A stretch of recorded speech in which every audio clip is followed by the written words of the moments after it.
तो हैलो प्यारे प्यारे बच्चों, एक बार फिर तो तुहाडे सब का स्वागत है तुहाडे अपने ही इस चैनल जगजोत ट्यूटोरियल फिजिक्स के विच।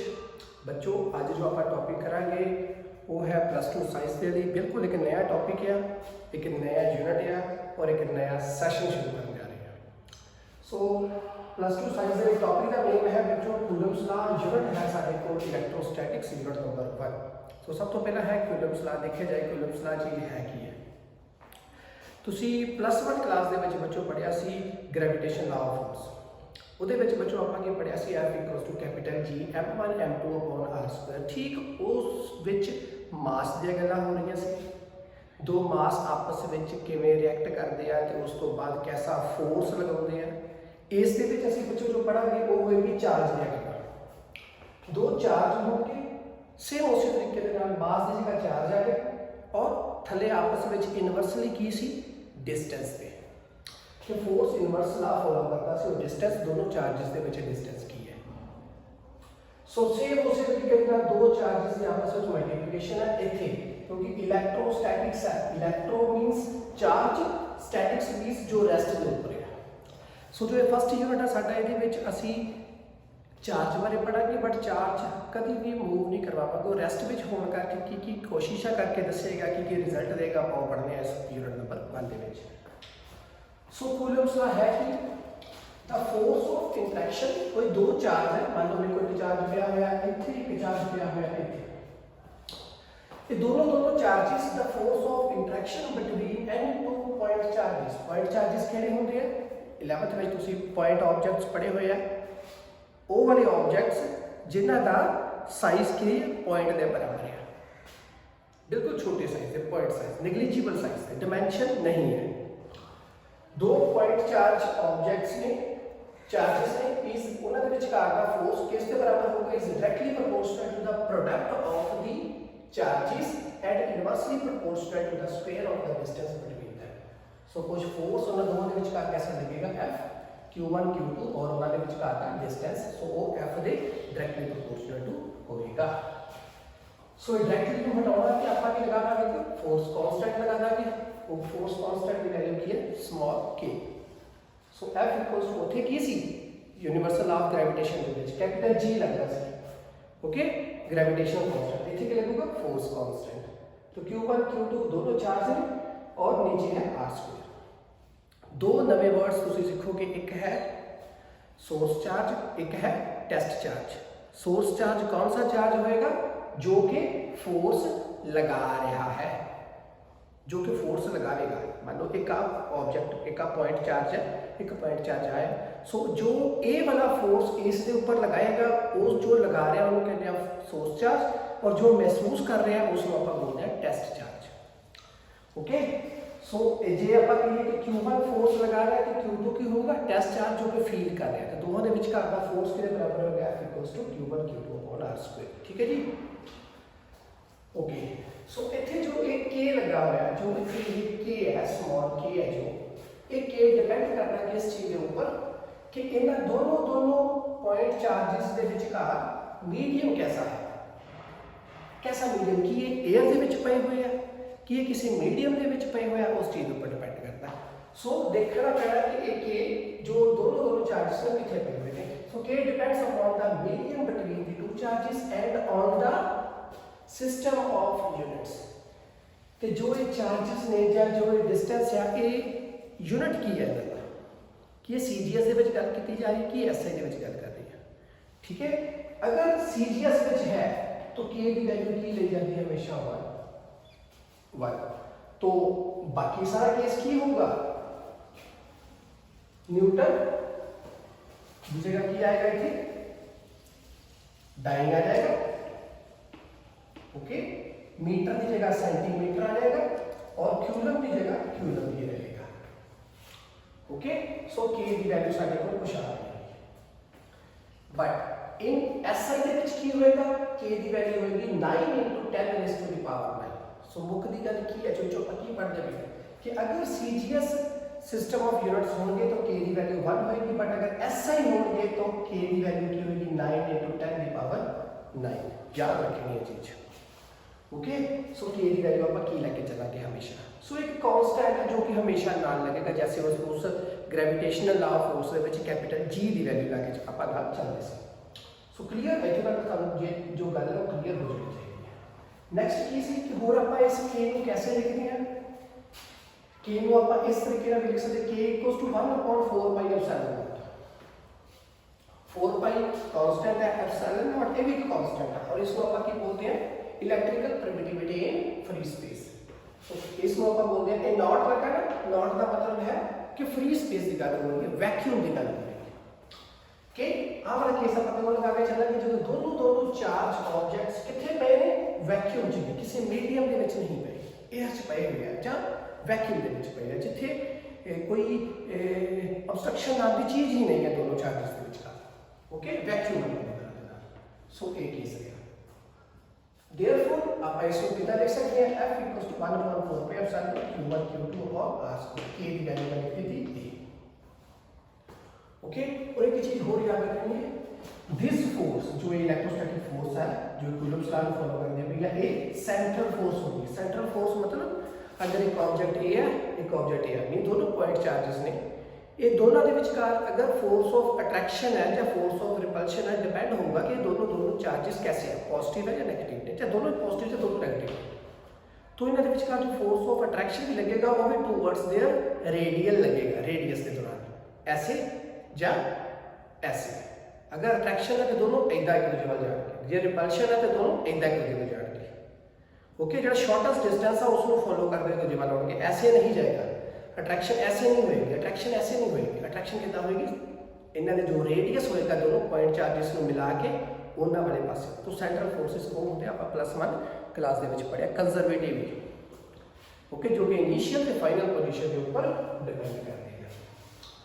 ओके, तो एप्सिलॉन नॉट क्या आ गया, absolute electrical permittivity of free space.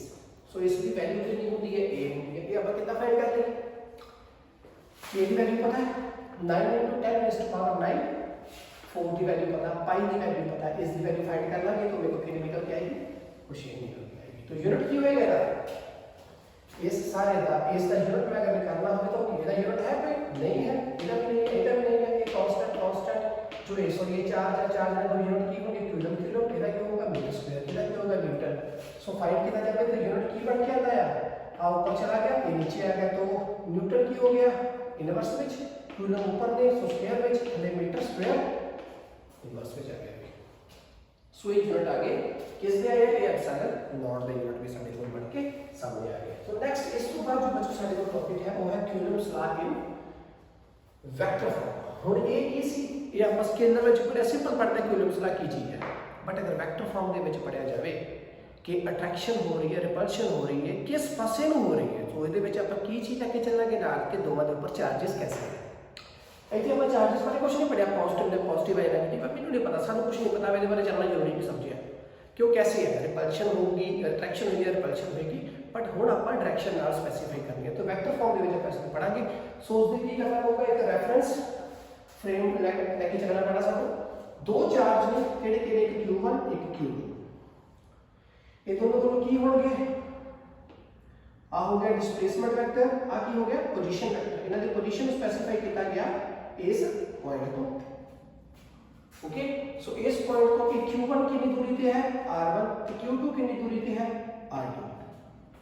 Okay, तो अगर मैं इस रिजल्टेंट मान के चलना तो ये रिजल्टेंट किसके बराबर होगा, r1 + r1 पढ़िया ना इसको, ये दोनों पॉइंट आप दोनों चीज़ां पोजीशन वेक्टर्स और नाल ही जो ए डिस्प्लेसमेंट वेक्टर है इसमें से प्लस में अच्छी तरीके से पढ़िया हुआ कि अगर मैं कहा कि ए वाला ए से दे ऊपर कोई फोर्स लगा रहा है, ए वाला मैं मान के चलना कि ये सोर्स चार्ज है, तो ए को मान के चलना कि ये टेस्ट चार्ज है, तो रिजल्टेंट की होएगा रिजल्टेंट r1 ए इथों इधर हो गया, एरो स्पेसिफाई कर दे इथों इस साइड में, इथों इस साइड में, आ की होएगा रिजल्टेंट। तो इन दोनों के बीच करना ये चीज की होएगी, r12 की होएगा, वो होएगा r2 - r1। कितना पढ़े से अपन, r1 + r(1)2 vector = r2 vector. तो r(1)2 वेक्टर किया गया, r2 वेक्टर - r1 वेक्टर। तो रिजल्टेंट देखो r आ गया, दोनों के बीच का डिस्टेंस आ गया। सो डिस्टेंस दोनों के विचकार का चाहिए होगा। सो हाले को निकल के वो आ चुका है। सो आ क्या आ गया कि फोर्स दूसरे के ऊपर लगाया, किसने लगाया, पहले ने लगाया, तो की होएगा वेक्टर लगाता, डायरेक्शन स्पेसिफाई हो रही है, दूसरे के ऊपर फोर्स लगाया पहले दौरान, तो दूसरे के ऊपर लगा, पहले ने की लगाया 1/4 q1 q2 दोनों के विचकार का डिस्टेंस किया गया r2 - r1 स्क्वायर आ गया, नाल में की लगाता यूनिट वेक्टर, क्यों, क्योंकि डायरेक्शन स्पेसिफाई करनी पड़ेगी, वेक्टर फॉर्म में, तो डायरेक्शन इज की ये जो यूनिट वेक्टर है इसका कोई मैग्नीट्यूड है 1 है, तो 1 है, 1 और मल्टीप्लाई करेंगे तो कोई फर्क नहीं आएगा, तो ये सिंपल मैं नाल यूनिट वेक्टर लगाता। हाँ डायरेक्शन है, डायरेक्शन को 10 है, डायरेक्शन कैसे हुआ है 1 तो 2 वाले पास। ओके सो क्लियर है, डायरेक्शन मेरे पास में अभी आसान है, रिजल्ट बदल गया है। सो ए इसके ऊपर की लगा रहा है, फोर्स लगा रहा है, हम कैसा लगा रहा है डायरेक्शन में स्पेसिफाई करते हैं, कैसा होएगा आप वो भी नाम पढ़ाएंगे। ओके ए इसके ऊपर की लगा रहा है, फोर्स लगा रहा है, 2 1 पढ़ लिया, फिर की करेंगे जेकर मैं इस यूनिट वेक्टर को ना लिख रहा हूं और किस तरीके से लिख सकता हूं, q1 q2 होगा, नीचे क्या होगा r2 - r1 that is square सी। अब यूनिट वेक्टर से ना मैं इस यूनिट वेक्टर को अगर मैं किसी और शेप में लिखना हो, कैसे शेप से सानू पता है पक्की पढ़िया होया बेटा प्लस 1 दे विच r वेक्टर किस दे बराबर होता है r और नाम होता r मैग्नीट्यूड क्या नाम यूनिट वेक्टर, तो अगर मैं यूनिट वेक्टर लिखना हो क्या होगा r वेक्टर अपॉन उस द मैग्नीट्यूड। सो मैं इथे देखो यूनिट वेक्टर है तो की बनेगा आ यूनिट वेक्टर, अगर मैं इसको यूनिट वेक्टर बन के चलना, इस दे विच डायरेक्शन बन के चलना तो की होएगी वेक्टर अपॉन मैग्नीट्यूड, तो वेक्टर की आएगा इस आ चीज का विचकार का वेक्टर की सी, सो r2 - r1 अपॉन की है मैग्नीट्यूड, मैग्नीट्यूड लिखना पड़ेगा, मैग्नीट्यूड जो नीचे आया वो नाल इसे यूज हो गया तो 3 हो गया इथे, तो डायरेक्शन देखो निकल गया। अगर मैं इथे लेके चलता मैं इसको भी लेके चलना कोई फर्क नहीं पैदा, कोई गलत नहीं है, बट अगर मैं नाल ए लगा के चलता मैं पता नहीं बेटा कोई गलती नहीं आ रही, क्लियर, तो नाल 3 आ गया, इस नंबर को लिख देता, एक वेक्टर लिख देता और नीचे एक और आएगा मैग्नीट्यूड आएगा, तो ये देखिए मैग्नीट्यूड यूज अप हो गया। सो मेरे को किया गया फोर्स निकल के आ गया, कोई फर्क लगा, कोई डिफरेंस लगा, कोई नई चीज नहीं है, बिल्कुल बेटा प्लस वन वाला केस है, उथे भी पॉइंट सी इथे भी पॉइंट लगे चल रहे हैं, क्लियर। अब जो की पॉइंट्स आप फायदे में समझे बड़े इंपॉर्टेंट है, क्योंकि वेक्टर पढ़ने में से कोई इंपॉर्टेंट की पॉइंट्स वाले को की आए, अगर q1 ਤੇ q2 दोनों का प्रोडक्ट 0 तो ज्यादा हो जाए, q1 ਤੇ q2 दोनों का प्रोडक्ट दोनों मल्टीप्लाई करके आंसर 0 तो बड़ा आ जाए, तो दोनों को मल्टीप्लाई करके आंसर 0 तो बड़ा कर दो ना, जो दोनों दोनों की होंगे पॉजिटिव होंगे, तो जब दोनों दोनों पॉजिटिव हैं तो रिजल्ट में क्या आएगा रिपल्शन, ये दोनों को जो किधर जाएंगे दोनों जाएंगे, तो एक के ऊपर फोर्स लगाएगा, एक के ऊपर फोर्स लगाएगा, आंसर किधर होएगा एक दूसरे से दूर हो, क्लियर, क्या समझ आई। और अगर दोनों का प्रोडक्ट 0 तो छोटा हो जाए, मतलब एक पॉजिटिव एक नेगेटिव, एक पॉजिटिव एक नेगेटिव दोनों मल्टीप्लाई करेंगे तो आंसर क्या आएगा नेगेटिव, जो कि 0 तो की है छोटा है, तो 0 तो छोटा आ जाए तो क्या आएगा अट्रैक्शन।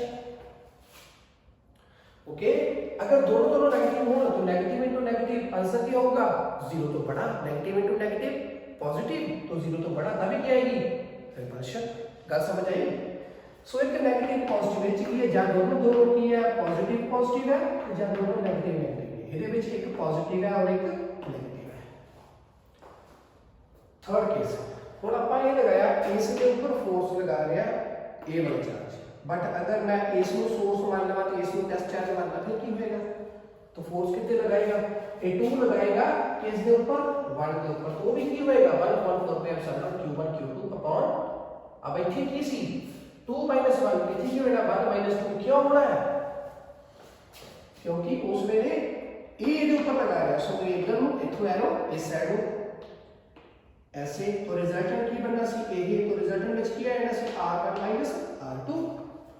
ओके तो इथे क्या आएगा सी 2 of 1, तो ए इस साइड में गया इथों इधर हो गया, क्योंकि ए इसके ऊपर लगा दिया ऐसे ऐसे, तो रिजल्टेंट बन गया ए, तो की बनूंगा ए चीज किसके बराबर होगी r1 - r2 के, r of 2 1 किसके बराबर होगा r1 - r2, तो दोनों में थे लेकिन क्या दोनों नहीं करता ना मैं छोड़ लगाता, सेम केस है इधर यूज किया, तो डायरेक्शन सारे को स्पेसिफाई होकर सामने आ जाएगी। कुछ ऐसी डिफिकल्टी, कुछ ऐसा प्रॉब्लम कितने भी लगे बेटा तो कमेंट सेक्शन में पूछ लेना, रिप्लाई मैं जरूर दवांगा, चाहे फोटो दे जरूर दवा, रिजल्ट ਤੁਹਾਡੇ तक जरूर पहुंचेगा। सो नेक्स्ट की है बच्चों डाइलेक्ट्रिक कांस्टेंट। अब डाइलेक्ट्रिक कांस्टेंट का मतलब की है, देखो ਜਦੋਂ दोनों पॉइंट ऑब्जेक्ट्स पॉइंट चार्जेस ਜਿਹੜੇ ਨੇ ਉਹ 에ਅਰ 'ਚ ਪਏ ਨੇ तो आंसर ਸਾਡੇ ਕੋਲ ਕੀ ਆਊਗਾ, ਮੈਕਸਿਮਮ ਆਏਗਾ, ਦੋਵਾਂ ਦੇ ਵਿਚਕਾਰ ਫੋਰਸ ਕੀ ਆਏਗਾ, ਮੈਕਸਿਮਮ।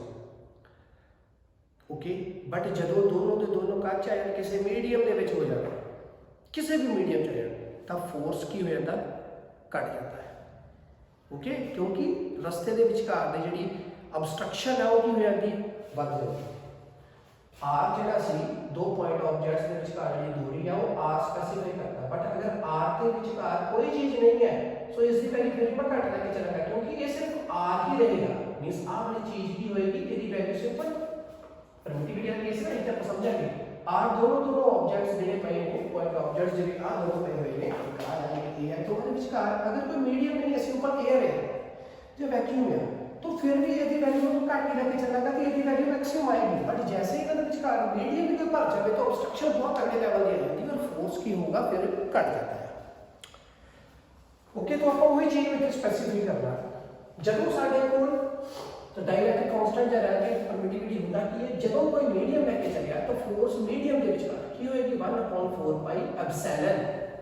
ਇੱਥੇ ਐਪਸਿਲਨ ਨਾਟ ਨਹੀਂ ਪਾਇਆ, ਕਿਉਂ, ਕਿਉਂਕਿ ਦੋਹਾਂ ਦੇ ਵਿਚਕਾਰ ਮੀਡੀਅਮ ਵੈਕਿਊਮ ਜਾਂ ਫ੍ਰੀ ਸਪੇਸ ਨਹੀਂ ਹੈ, ਕੋਈ ਮੀਡੀਅਮ ਹੈ, ਕਿਸੇ ਮੀਡੀਅਮ ਦੇ ਅੰਦਰ ਦੋਨੋਂ ਪੁਆਇੰਟ ਚਾਰजेस ਪਏ ਹੋਏ ਹਨ। तो मैं ਇੱਥੇ ਲਗਾਤਾ ਐਪਸਿਲਨ, q1 q2 ਦੋਵਾਂ ਦੇ ਵਿਚਕਾਰ ਦੀ ਦੂਰੀ। ओके तो फ्री स्पेस में होवे तो f नॉट होना सी, naught means free space, naught specify करता फ्री स्पेस जब वैक्यूम। ओके होगा 1/4 pi epsilon naught q1 q2 r square. Okay अब दोनों दे केसेस दे विच ज्यादा फोर्स किदे विच होएगा, नॉट वाले केस f नॉट वाले केस h की होएगा, कट होएगा। मैं दोनों का रेशियो अगर करता हूं तो बिल्कुल ठीक होएगा, f नॉट अपॉन fm, तो की बनेगा एप्सिलॉन इनवर्सली सी, तो एप्सिलॉन ऊपर आ जाएगा, नॉट नीचे आएगा, तो ये किसके बराबर होएगा, के, जिसको ਆਪਾਂ ਕੀ ਬੋਲਦੇ ਆ, डाइलेक्ट्रिक कांस्टेंट। याद रखना जाए नो ਆਪਾਂ एप्सिलॉन r नहीं बोलते हैं, रिलेटिव वर्ड मींस दोनों सेम डायमेंशंस दी रेशियो, परमिटिविटी दी रेशियो, तो की होएगी एप्सिलॉन अपॉन एप्सिलॉन नॉट, तो के के बराबर। अब ख्याल रखना कि ये जो के है और ये जो के है ये दोनों सेम नहीं है, ये फोर्स कांस्टेंट है और ये डाइलेक्ट्रिक कांस्टेंट, ये कैपिटल के ना लिखा जाता है और ये स्मॉल के ना लिखा जाता है। ओके तो साडे कोल की आ गया, ये चीज आ गई। सो के दी वैल्यू हमेशा की होएगी, वक-वक होएगी, मीडियम के ऊपर डिपेंड करेगी। अब देखो अगर द वैल्यू ऑफ के इक्वल्स टू 1 होएगी फॉर वैक्यूम, जब वैक्यूम होएगा उस वेले के दी वैल्यू की होएगी 1। जब दोनों ऑब्जेक्ट्स कितने पे ने वैक्यूम दे विच दोनों पॉइंट्स, तो की होएगा अगर दोनों वैक्यूम दे विच पे ने, तो आह चीज के बाद एप्सिलॉन नॉट है क्योंकि मीडियम सेम है, तो के दी वैल्यू की रहेगी हमेशा 1। क्या रखना, बट जैसे ही ये दोनों पॉइंट चार्जेस किसी मीडियम दे विच आ जांदे तो के दी वैल्यू ग्रेटर दैन 1 होनी शुरू हो जाती है। ओके जैसे ही के किस दे विच आ जाता है, किसी मीडियम दे विच आ जाता है, जैसे दोनों पॉइंट चार्जेस के आ जाते हैं किसी मीडियम के अंदर आ जाते हैं, तो के की वैल्यू ग्रेटर दैन 1 होनी शुरू हो जाती है।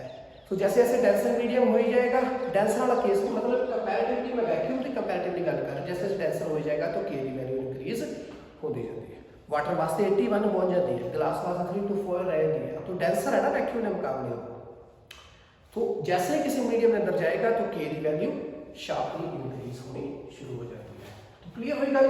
तो डाइलेक्ट्रिक कांस्टेंट होता है, ये मेजरेबल क्वांटिटी है जिसमें हम की दसदी है कि force in vacuum upon force in medium, इन्हें दोनों की रेशियो कितने बराबर होगी, डाइलेक्ट्रिक कांस्टेंट है। जहां पर किसके बराबर लिखा कि एप्सिलॉन, एक ही है परमिटिविटी इन मीडियम और electrical permittivity in free space, दोनों की रेशियो कितने बराबर होगी, के के बराबर।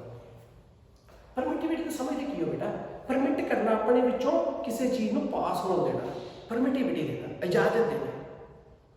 ओके, तो इजाजत सब तो ज्यादा किहदे मैक्सिमम होएगी जो फ्री स्पेस होएगा, क्योंकि वो दोनों ਦੇ ਵਿਚਕਾਰ कोई चीज़ है ही नहीं, तो इजाजत मैक्सिमम है। दोवें पॉइंट चार्जेस के विचकार आपस में दूरी है, बट दोनों के विचकार कोई चीज़ नहीं है, तो इजाजत मैक्सिमम है, तो फोर्स मैक्सिमम है। तो जैसे कोई मीडियम इंसर्ट करांगे तो फोर्स की होगा, घट जाना, क्योंकि इजाजत देनी कट कर दी गई है, परमिटिविटी कट हो गई। ओके, सो ये रहा साडे कोल केस। सो नेक्स्ट की आ गया सुपरपोजिशन थ्योरम।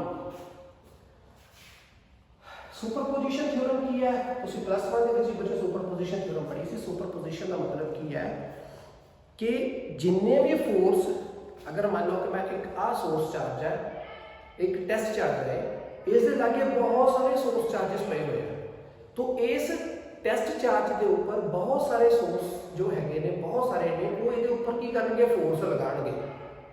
ओके, सो ये ऊपर फोर्स जो लगा कितना करके लगूगा, बहुत सारे, बाकी सारे वास्ते। सो ये ऊपर टोटल कितना फोर्स होएगा, कितने बराबर होएगा, एदा फोर्स ये ऊपर की है, इसका के ऊपर की है, इसका के ऊपर की है, इसका के ऊपर की है। सो सारे फोर्स ऐड करने। सो फोर्स जो ऐड करने उस किस प्रिंसिपल के अंदर होता है, सुपरपोजिशन थ्योरम दे। ओके, तो बात समझ गई। F1 अगर कोई चार्ज है मेरे को, टेस्ट चार्ज है, इसके ऊपर फोर्स कोई N चार्ज कर रहा है, Q1 है, Q1 चार्ज है, उसके ऊपर फोर्स जो 1 के ऊपर लगता है की होएगा, फोर्स पहले के ऊपर कितने करके, दूसरे करके, पहले के ऊपर तीसरे करके, पहले के ऊपर चौथे करके, पहले के ऊपर पंजवें करके। तो Q1 की है टेस्ट चार्ज है, इसके ऊपर फोर्स लग रहा है कितना करके, 2 3 4 5 सो अप टू 1 तक। सो सारे फोर्सेस उस टेस्ट चार्ज के ऊपर की लगते हैं, सारे ऐड कर देने हैं, टोटल फोर्स एक्टिंग अपॉन किस दे ऊपर, Q1 दे ऊपर, वो की होएगा, सुपरपोजिशन थ्योरम के नाल साडे कोल निकल के आ जाएगा। गल समझ आई। एक ਇਹਦੇ ऊपर फोर्स लगा रहा है, वो दोनों का आपस में भी कोई इंपैक्ट होएगा, बट उसको आप ਇਹਦੇ ਵਿੱਚ रिलेट लगा करके नहीं चलना। फिर सो ये मेरे को कोई टेस्ट चार्ज है Q1, बहुत सारे चार्जेस होर भी पे है, Q2 Q3 Q4, 2 जड़ा है और 3 जड़े है, ਇਹਦੇ ऊपर फोर्स लगा रहे हैं, वो मैं मेजर करता हूँ, वो मेजर करांगा सुपरपोजिशन के नाल। बट Q2 और Q3 इन्हां दोनों उस वेले मैं की लेके चलना, अनअफेक्टेड केस लेके चलना, कि इन्हां दोनों का मतलब नहीं लेके आना, वो जो मर्जी कर, मैंने कोई मतलब नहीं। बट ये ऊपर जिस मैं टेस्ट चार्ज मान के चलता पाया, उसके ऊपर टोटल फोर्स की होगा, वो मेजर करना, वो की होगा Q1 Q2 Q3 Q4 सारा करके की लग रहा है, वो ऊपर मेजर करना है। हाँ, एक दूसरे ऊपर होर भी इफेक्ट देंगे, बट वो नेगलीजिबल इफेक्ट लेके चलना मैं इस टेस्ट चार्ज के अकॉर्डिंगली। गल समझ आ गई। ओके, सो ये सी पॉइंट चार्जेस वास्ते जो आप पढ़िया। अब जो ਅਸੀਂ पढ़ांगे बच्चों वो है continuous charge distribution. Continuous charge distribution का मतलब कि अब पॉइंट चार्ज बारे पढ़िया, एक सिंपल पॉइंट बारे पढ़िया, छोटे लेवल पे पढ़िया, माइक्रोस्कोपिक लेवल पे पढ़िया। अब अगर मैक्रोस्कोपिक लेवल पे पढ़ा, मीनस कोई मेरे को बॉडी है, वो ऊपर बहुत सारा चार्ज है, कोई बॉडी है वो ऊपर चार्ज है, तो एक पॉइंट चार्ज नहीं ना हुई, वो की हुई बॉडी की कोई डिमेंशन है। अब पॉइंट चार्जेस बारे नहीं पढ़ांगे। कंटिन्यूस लगातार चार्ज डिस्ट्रीब्यूशन, चार्ज पे है छोटे लेवल के साथ आप अगर देखेंगे उस बॉडी के ऊपर, तो मेरे डिस्क्रीट लभणगे, एक आ पे चार्ज, एक आ पे, एक आ पे, एक आ पे। बट जब मैं सारा इकट्ठा देखा तो मुझे लगेगा कि बॉडी के ऊपर यूनीफॉर्मली स्पेस किया गया चार्ज पे हुआ है, बड़े लेवल तक मैं देखता तो मैंने कंटिन्यूस लगता है, बट कंटिन्यूस होता नहीं है, क्योंकि सानू पता किसी बॉडी के ऊपर चार्ज होगा, वो इंटैग्रल मल्टीपल होता कि इलैक्ट्रॉन के नाल, तो कंटिन्यूस नहीं है, वो डिस्क्रीट है। बट अगर मैं किसी बॉडी के ऊपर माइक्रोस्कोपिक बड़े लेवल पर देखा तो मैंने फील होता कि वो कंटिन्यूस चार्ज डिस्ट्रीब्यूशन है, उस बॉडी के ऊपर सारे के ऊपर चार्ज ही चार्ज है। ओके, तो अगर कोई बॉडी है मेरे को लाइन की शेप वो ऊपर चार्ज ही चार्ज है ऐसा, तो उसको मैं बोलता है लीनियर चार्ज डिस्ट्रीब्यूशन, कि इस बॉडी जो लाइन की शेप के ऊपर इसके ऊपर charge linear line wise charge distribute किया गया है। अगर इसमें मैं सोर्स लेके चला तो की होएगा, समझ नहीं। अगर कोई बॉडी है एरिया ये ऊपर चार्ज पे आया है, ओके, तो उसको बनेगा सरफेस चार्ज डिस्ट्रीब्यूशन। और अगर नीचे वाला थर्ड है वॉल्यूम, कोई बॉडी जैसे ऐसे रूम में आवेगा, रूम के विच बहुत सारे चार्ज पे है, वॉल्यूम वाइज है, तो वो की होगा वॉल्यूम चार्ज डिस्ट्रीब्यूशन। तो डिपेंड है कुल मिला के चीज़ किस दे ऊपर कि जो बॉडी है ਉਹਦੇ ਉੱਪਰ चार्ज स्पेस किया गया रखा गया ਉਹਦੇ ਵਿੱਚ भी हो सकता है। अगर लाइन है तो लाइन वाइज है, एरिया है तो सरफेस वाइज है, वॉल्यूम है तो पूरे वॉल्यूम वाइज है ਉਹਦੇ ਵਿੱਚ चार्ज है। तो लीनियर चार्ज डिस्ट्रीब्यूशन के मुकाबले तो आप सिंपल किस तरह रिप्रेजेंट करते हैं लैम्बडा के नाम। ओके, सो इसको आप बोलते हैं लीनियर डेंसिटी। ओके, सो इसको आप बोलेंगे सरफेस डेंसिटी, तो इसको आप बोलेंगे वॉल्यूम डेंसिटी। तो डेंसिटी समझ गया ना। सो डेंसिटी वर्ड आप मास वाले केस च पढ़ते आ रहे थे 11वीं वाले केस जो मास को रिप्रेजेंट करते हैं मास अपॉन वॉल्यूम। हुण आप charge upon volume, charge upon line, charge upon area.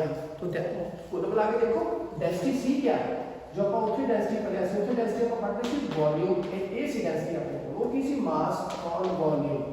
मास वॉल्यूम के ऊपर कितना स्पेसिफिक है वो सी डेंसिटी यूनिफॉर्मली डिस्ट्रीब्यूट होगा पूरी पूरी बॉडी के ऊपर उस वॉल्यूम के ऊपर। तो अगर मैं छोटा जिहा पार्ट लेके चलना उस सारी बॉडी का छोटा जिहा पार्ट लेके चलना तो उसके ऊपर भी की होगी डेंसिटी सेम होएगी क्योंकि मास जड़ा है अगर मैं छोटा पार्ट लेके छोटा मास भी लगाऊंगा तो दोनों का रिजल्ट काट के चलेगा तभी डेंसिटी क्या आएगी सेम आएगी। सो इसका मतलब कि यूनिफॉर्मली स्पेस किया गया उस वॉल्यूम के ऊपर। सो इतने भी की होगा अगर मैं थोड़ा जिहा चार्ज लगा थोड़ी जी लाइन थोड़ा चार्ज थोड़ी जी लाइन अगर लाइन की लेंथ हैगी L छोटी जी लाइन ली आप कितनी लाइन ली 1 तो चार्ज भी कितना होया 1 तो डेंसिटी भी की हो गई 1। ओके, तो लाइन चार्ज डिस्ट्रीब्यूशन मींस थोड़ा जिहा चार्ज अपॉन थोड़ी जी line, small part of charge upon small part of line, तो डेंसिटी भी रहेगी सेम। तो लीनियर चार्ज डेंसिटी वास्ते आपके को आ गया A। Okay, surface charge density आ गई है, वॉल्यूम चार्ज डेंसिटी आ गई है। सो लाइन वास्ते क्या आ गया इतनी लाइन है तो थोड़ा जिहा चार्ज पे, सरफेस वास्ते क्या आ गया थोड़ा जिहा चार्ज है अपॉन थोड़ा जिहा सरफेस, वॉल्यूम चार्ज वास्ते क्या आ गया थोड़ा जिहा चार्ज है अपॉन थोड़ा जिहा वॉल्यूम। बट ये सारी डेंसिटी जी है यूनिफॉर्मली स्पेस है सारी बॉडी के ऊपर। गल बेटा इस दिमाग में रखो कि अगर बॉडी जी है पूरी अगर डेंसिटी मैं किसी बॉडी की मान लो मैं कह दूँगा ये सारे केस वास्ते कि इसकी डेंसिटी की है 1 है, मैं मान लिया अपने को कि लीनियर चार्ज डेंसिटी हैगी 1। तो अगर मैं छोटा जिहा पार्ट लेके चला इनका पार्ट वास्ते मैं लेंथ की नहीं लेना dl की नहीं लेना 1 तो उसके ऊपर सरफेस चार्ज जड़ा हो तो भी कितना आएगा 1। तो दोनों का अगर फिल करने का आंसर की वैल्यू की आएगी 1। तो ये सेम रहती है। सो उस तरीके अगर मैं इस की गल करांगा सरफेस की गल करांगा तो उस वास्ते की होएगा सरफेस का बिल्कुल ਇਹਦੇ ਉੱਪਰ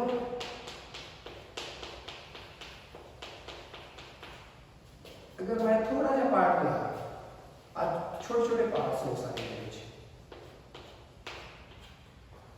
ओके टोटल 9 बॉक्सेस ने मान लो इन 9 बॉक्सेस के ऊपर 9 चार्जेस ने अगर मैं एक बॉक्स लेके चलांगा तो टोटल पहले देखिए डेंसिटी की बनेगी सिग्मा सारा चार्ज अपॉन सारा सरफेस कितना है तो सारा चार्ज कितना है 9 अपॉन सारा सरफेस कितना 9। अगर मैं हर एक बॉक्स में 1 में लेके चला तो आंसर क्या आएगा 1। तो अगर मैं छोटा पार्ट लेके चला भी होगा छोटा है सरफेस वो भी होगा ये भी वैल्यू 1 ये भी वैल्यू भी 1 तो आंसर भी क्या आएगा 1। कल समझ आई। सो ਇਹਦੇ ਵਿੱਚ जो आपको चीजें समझ नहीं पे हैं कि सरफेस की वैल्यू की हो रही है तो जो यूनिफॉर्मली पूरा स्पेस कितना गया उस एरिया के ऊपर। अगर वॉल्यूम की गल करा ਉਹਦੇ ਵਾਲੇ केस भी की होएगा 1 ही लेके चलांगे ਆਪਾਂ तो फिर सरफेस ਆਪਾਂ ਨੂੰ क्लियर रहेगा। तो जे इथे मैं ਹੁਣ वॉल्यूम की गल करा तो वो पूरी बॉडी उस पूरी बॉडी ਦੇ ਵਿੱਚ अगर मैं 9 बॉक्सेस लेके चलना फिर सारे बॉक्सेस मतलब हर एक छोटा जिहा वॉल्यूम सब बहुत सारे छोटे जिहे वॉल्यूम ने। तो अगर मैं छोटा जिहा पार्ट लेके चलांगा तो उत्थे भी चार्ज की होगा यूनिफॉर्मली स्पेस्ड होएगा। ओके, तो उस वाले केस की होगा थोड़ा जिहा चार्ज और थोड़ा जिहा वॉल्यूम तो वो भी की होगी वॉल्यूम चार्ज डेंसिटी। सो इस केस इथों ਆਪਾਂ ठीक है बेटा समझन सारा मतलब की सी इथे ਆਪਾਂ सिंपल पढ़ के एक चार्ज सोर्स है कि टेस्ट चार्ज है ठीक है दोनों ਦੇ ਵਿਚਕਾਰ ਆਪਾਂ ਫੋਰਸ ਕੱਢ ਲੈਂਦੇ ਸੀ। ਇੱਥੇ ਆਪਾਂ ਕਰਾਂਗੇ ਇੱਥੇ ਉਹ ਸਾਰੀ ਬੋਡੀ ਨੂੰ ਆਪਾਂ ਕਿੱਦਾਂ ਲੈ ਕੇ ਚੱਲਾਂਗੇ ਕਿ ਚਾਰਜ ਕੀ ਹੈ ਸਾਨੂੰ ਚਾਰਜ ਕਰਨਾ ਮੇਜਰ ਕਰਨਾ ਔਖਾ ਆ। ਛੋਟੇ ਲੈਵਲ ਤੇ ਆਪਾਂ ਮਾਈਕਰੋਸਕੋਪਿਕ ਲੈਵਲ ਦੇ ਉੱਪਰ ਤਾਂ ਚੀਜ਼ ਨੂੰ ਸਮਝ ਲੈਂਦੇ ਆ ਕਿ ਛੋਟੇ ਲੈਵਲ ਤੇ ਵੇਖਣਾ ਮੈਂ ਵੇਖਣਾ ਕਿੰਨੇ ਚਾਰਜ ਨੇ 4 ਆ 5 ਆ 6 ਆ ਨੂੰ ਕੀ ਨਾਲ ਮਲਟੀਪਲਾਈ ਕੀਤਾ ਟੋਟਲ ਚਾਰਜ ਮੇਰੇ ਕੋਲ ਕਿਉਂ ਨਿਕਲ ਕੇ ਆ ਗਿਆ। ਓਕੇ, ਕਿਉਂਕਿ ਆਹ ਵਾਲਾ ਜੋ ਇੱਥੇ ਸੋਰਸ ਚਾਰਜ ਸੀ ਉਹ ਇੱਥੇ ਕੋਈ ਪੁਆਇੰਟ ਚਾਰਜ ਸੀ, ਉਹਦੀ ਵੈਲਿਊ ਦਾ ਪਤਾ ਮੈਨੂੰ ਕੀ ਹੈ। बट अगर उस पूरी बॉडी के ऊपर हुण एक कंटीन्यूस चार्ज डिस्ट्रीब्यूशन है, लाइन हो सकती है, लाइन के ऊपर की है हुण मैक्रोस्कोपिक लैवल ते मैं चार्ज थोड़ी गिनागा 1 है 2 है 3 है 4 है कितनी है, क्योंकि वो कंटीन्यूस है, कितना भी हो सकता है। टोटल चार्ज की है बॉडी का मैंने नहीं पता क्योंकि बड़े लैवल पे है।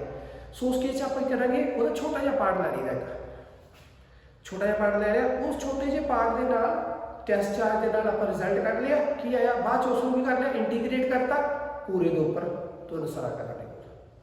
ओके, तो देखो समझो पहले कितना चीज है। तो मैं छोटा जिहा पार्ट ले लिया, हो गया चार्ज छोटा जिहा अपॉन छोटी जी लेंथ, अगर मैं लाइन की गल करना। सो ये सारे चार्ज करके इसे टेस्ट चार्ज के ऊपर की रिजल्ट आ रहा है पता करना है सोर्स चार्ज है, तो मैं कितना लेके चलांगा, ये मैं छोटा जिहा पार्ट लेके चलांगा। उस छोटे जिहे पार्ट तो एक मैं आगे रखा मैं अपने को टेस्ट चार्ज। सो ये छोटे जे पार्ट को लैके इत्थों तक की दूरी है देखो आर, वो मैं यूज कर लाँगा, बट ये छोटे जे पार्ट में कितना स्पेसिफिक लेके चलाँगा। छोटे जे पार्ट का रिजल्ट लवांगा वो क्या आएगा, थोड़ा सा चार्ज आ गया इत्थों, वो क्या है लैम्डा इनटू डेल्टा एल, छोटा चार्ज आ गया, ये छोटे चार्ज में इत्थे फिल कर दांगा। ओके, वो आ गया। हुण वो थोड़े जे चार्ज करके दे ऊपर रिजल्ट आ गया तो मेरे को आंसर निकल गया। वो है थोड़े जे करके इस छोटे जे पार्ट और इस टेस्ट चार्ज दोनों करके मेरे को फोर्स आ गया, बट ये पूरे का नहीं करना तो फिर बाद करांगा इंटीग्रेट कर देगा पूरे वास्ते कि लेंथ की है इथों लेके इथों तक है तो आंसर आ जाएगा। देखो कितना लाइन चार्ज डिस्ट्रीब्यूशन डेल्टा के ऊपर डेल्टा एल है, डेल्टा एल की लेंथ, सरफेस चार्ज डिस्ट्रीब्यूशन तो delta Q upon delta S, तो volume charge distribution delta Q upon delta V, तो इथों डेल्टा क्यू आ गया lambda into delta L, delta Q आ गया sigma into delta S, delta Q आ गया रो इनटू डेल्टा वी। हुण फोर्स की निकल के आएगा, force according to them on a test charge q2 वो की होएगा लैम्डा करके होएगा लीनियर चार्ज डिस्ट्रीब्यूशन तो की होगा 1/4 पाई एप्सिलॉन नॉट नाल की सी q2 टेस्ट चार्ज सी, इथे टेस्ट चार्ज में कितना लिया q नॉट लिया, तो q नॉट सी जो इथे लगना सी नाल तो बाहर कर दे सारे स्टेप आइए q2 सी, इथे मैं लिखता q नॉट आ गया अपॉन की सी r square upon r square, तो a वाला q1 इथे की होएगा q की है q नॉट की होएगा lambda into delta L, lambda into delta L. So q not इसकी वैल्यू मुझे पता की है कांस्टेंट है, सो इसको मैं बाहर कर दिया r स्क्वायर भी मैं बाहर कर सकता, मेरी मर्जी है। ते विच की रहेगा कल्ला चार्ज रह गया, सो चार्ज की सी डेल्टा q वो इथे रह गया, डेल्टा q की वैल्यू की lambda into delta L, lambda into delta L आ गया। अब ये की है, अब यदि लेंथ की होगी 0 तो लेके l तक, तो ये मैं लैम्डा लिखता हूं, मैं लिखांगा लेंथ की होगी छोटा या पार्ट लिया सी मैं, सो की होगी लेंथ फिर किथों लेके किथों तक 0 तो लेके l तक पूरी लेंथ। अब पूरी लेंथ को मैं इंटीग्रेट करता छोटे जे पार्ट लेके तक पूरे वास्ते की होगा 0 तो लेके l, अगर मैं छोटा पार्ट लिया सो फिर इंटीग्रेशन किया है इथों लेके इथों तक, अगर मैं इसमें 0 मान के चला a है l पॉइंट ऐसा ही लेंथ से करता तो ये मैं इंटीग्रेट कर दांगा तो आंसर आएगा पूरा आगे आएगा गल समझ आई।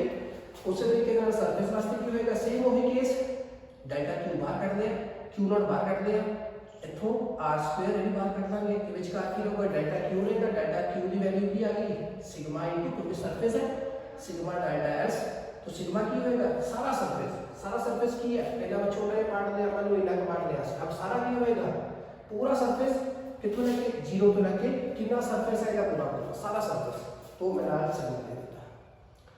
सो आ सिग्मा सिंपल ये चीज स्पेसिफाई करता है कि सरफेस है कि ना। मान लो अगर 9 मीटर स्क्वायर है सरफेस तो कितना होगा 0 तो लेके 9 तक पूरा लिमिट लगा के 0 तो लेके 9 तक, तो सारे ऊपर कर देता है इधर एक वॉल्यूम ऊपर कर देंगे तो क्यू बाहर कर दिया वॉल्यूम की है 0 तो लेके 9 पूरे वास्ते काट दिया, तो इधर विचकार की होगा डेल्टा क्यू रह जाएगा, डेल्टा क्यू ਨੂੰ ਕੀ ਲਿਖਾ ਗਿਆ ਆਪਾਂ रो इनटू डेल्टा वी ਨਾਲ यूनिट मतलब लगाता r स्क्वायर। सो बच्चों ये सी साडे कोल क्यूलोस ला।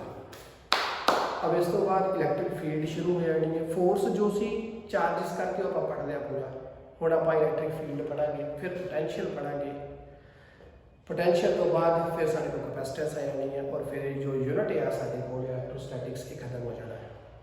ਸੋ ਚਾਰजेस ਐਟ ਰੈਸਟ ਕੀ ਇਫੈਕਟ ਦੇ ਰਹੇ ਆ ਬਾਕੀ ਚਾਰजेस ਦੇ ਉੱਪਰ, ਕੀ ਫੋਰਸ ਲਗਾ ਰਹੀ ਹੈ, ਕੀ ਇਲੈਕਟ੍ਰਿਕ ਫੀਲਡ ਲਗਾ ਰਹੀ ਹੈ, ਕੀ ਉਹਨਾਂ ਕਰਕੇ ਪੋਟੈਂਸ਼ੀਅਲ ਆ ਰਿਹਾ ਹੈ, ਇਹ ਸਭ ਚੀਜ਼ਾਂ ਆਪਾਂ ਇਸ ਵੀਡੀਓ ਦੇ ਅੰਦਰ ਪੜ੍ਹਨੀਆਂ। ਉਮੀਦ ਹੈ ਤੁਹਾਨੂੰ ਅੱਜ ਦਾ ਲੈਕਚਰ ਪਸੰਦ ਆਇਆ ਹੋਵੇਗਾ।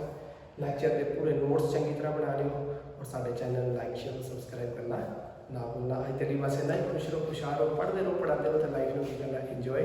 Bye bye, take care.